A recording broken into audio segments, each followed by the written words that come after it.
Vamos dar prosseguimento às WH Question, tá?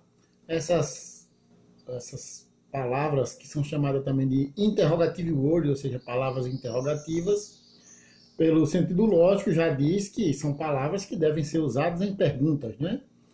Mas elas podem ter outras funções, por exemplo, elas podem funcionar como um pronome relativo, porque uma coisa é tratar num sentido morfológico, que ela assume somente aquela identidade, só aquela função, e tratar sintaticamente, que ela pode assumir outros papéis, outras funções. Então é o que acontece com essas WH Question, não é isso?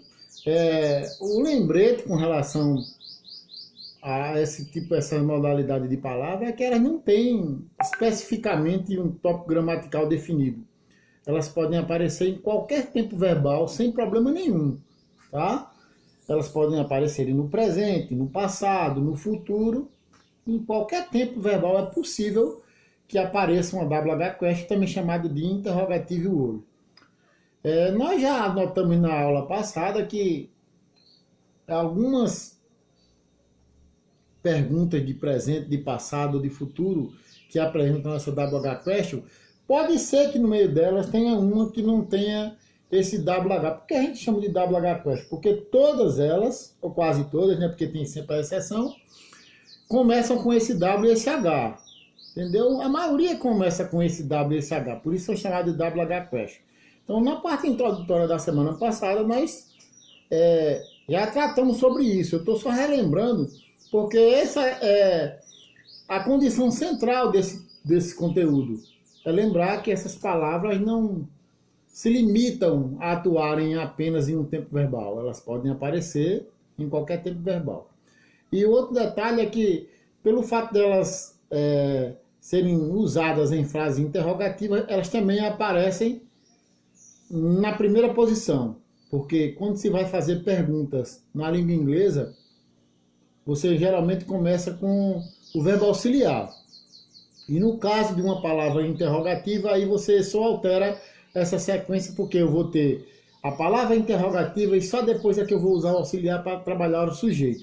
Então elas funcionam dessa maneira. Bem, vamos prosseguir aqui mostrando algumas coisas, porque, como eu falei, não tem regra específica para tempo verbal. Ela vai aparecer numa pergunta normal, seja em que tempo for. Embora não sejam famosas com essa função, qual é a função? Fazer pergunta. Vale dizer também que essas WH Question não são usadas apenas para fazer pergunta. Não é isso? É aquilo que eu falei, elas podem aparecer com outra função sintática. Se a função sintática for essa na elaboração de questões, elas funcionam assim, mas às vezes ela aparece sintaticamente com outras funções. Elas podem ser usadas em perguntas indiretas e também como pronomes relativos. É isso que eu falei para vocês agora há pouco, tá? E o que seria o pronome relativo? O pronome relativo é o introdutor da oração subordinada. Tá vendo que é a função sintática aí? E vai mais além. Por exemplo, quando se está trabalhando o pronome relativo, além de ser o introdutor da oração subordinada, ele pode funcionar sintaticamente como sujeito, quando aquela sentença não tem o sujeito, já que as orações em inglês não dispensam o sujeito, o pronome relativo faz essa função. E quando a oração já tem o sujeito, o pronome relativo funciona como objeto. Então, percebam que é uma continuidade, né? Elas assumem outras posturas sintáticas.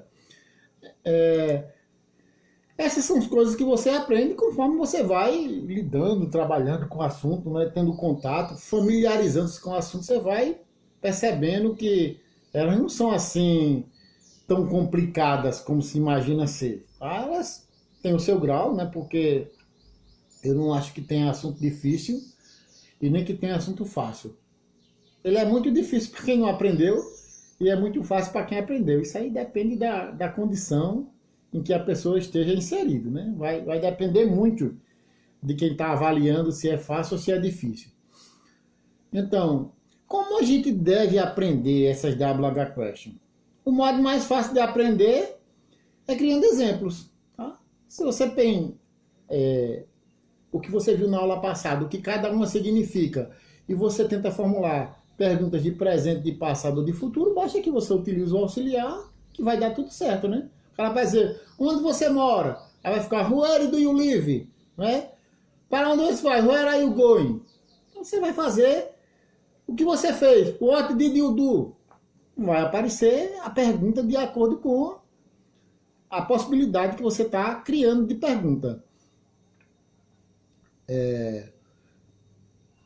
Aquilo que eu sempre priorizei nas minhas aulas, isso que é uma dica dita por todos para aquisição de vocabulário, é que a gente, na dúvida, né, faça uma consulta no dicionário na hora de formular, porque às vezes a gente fica tão limitado ao Google Tradutor que fica com preguiça, e às vezes o Google Tradutor, ele, uma sentença tem palavra que ele não conhece, dependendo de como está o programa instalado no seu computador, ele não reconhece, as frases não têm sentido, tem expressão que ele não reconhece. Quando é a palavra isolada, como o dicionário, até que funciona, mas às vezes dentro do contexto tem coisa em inglês que são expressões que fogem completamente à tradução normal. Você vai perguntar a idade de uma pessoa em inglês e traduzir é totalmente diferente, nem parece aquilo que está escrito, porque é um mecanismo, uma regra utilizada para se perguntar a idade. Então o dicionário é muito importante, né? Então, eu acredito que não seja nada complicado aprender essa WH Question. É apenas uma questão. O que demanda na aprendizagem de uma língua estrangeira é o tempo, tá? É a dedicação que você tem para uma aquisição de uma nova linguagem. Então, o tempo é fundamental, né? Talvez não seja só para inglês, seja para qualquer linguagem que você tenha essa aquisição. Então, duas coisas que fundamentam essa aprendizagem: a ciência e prática. Não vai se aprender assim de uma vez, né? E também não é um dia só que você vai praticar, é uma constante. Então, a proporção que vocês vão afunilando os estudos, vocês vão também aprimorando essa condição do entendimento, de aquisição de vocabulário.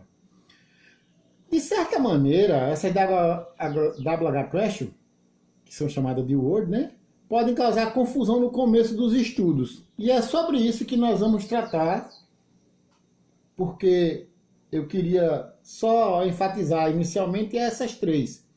Essas três podem trazer mais uma certa confusão. Primeiro, porque how é aquela exceção de fugir do WH Question. Ela começa com H ou W, né?